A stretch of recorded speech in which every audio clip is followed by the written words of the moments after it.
Hi, this is Christopher Jones with Authentic Leader. Thanks for joining us again today.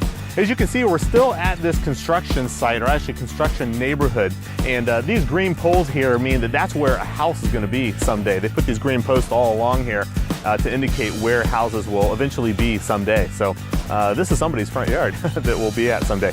But that's not what we're here to talk about. This entire month, we're focusing on podcasts that I listen to that I use to increase my effectiveness. And today I'm talking about John Lee Dumas's Entrepreneur on Fire. This is an amazing podcast for, I don't know even how many years. It's been at least maybe 3 to 5 years. John Lee Dumas has got this really cool story of where he listened to podcasts on his way to work, and eventually he would run out of podcast episodes to listen to. He was frustrated by that and decided, I'm going to publish a podcast every single day so that that same person that drives to work every day will not be without a podcast. So when I say every day, I mean every single day, 7 days a week. He's been doing this for years. It is just amazing what he's able to do. I can't even imagine biting off that commitment, but he's continuing to do that consistently for a number of years. What I especially like about this podcast is that John Lee Dumas is extremely transparent in everything he does in his business. He's so transparent that he not only publishes his income, basically his profit and expenses, on his website every single month.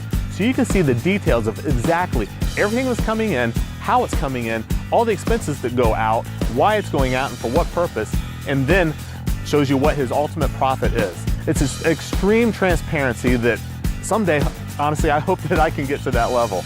But it's just a terrific podcast I encourage you to listen to or check out a few times. The interviews are always very consistent with the questions that he asks. But the people he interviews, of course, the answers are different every single time. So you just get a different perspective every single time you listen to each one of those podcasts. Thanks for watching today. This has been just really exciting for me to be able to share, finally, all these podcasts that I listen to in what I call dead time. You can actually get this list on a free download I have at christopherrjones.com/download 1116. I have an ebook free for you if you go to that site, and you can download it yourself and reference all these podcasts that I listen to. This ebook download includes detail of each of the podcasts I listen to, about why I like it and what I get out of each one, and even additional detail about each one. So download it today. Make sure you come back tomorrow where I will detail yet another podcast that I personally listen to. In the meantime, bring out the best in your leadership.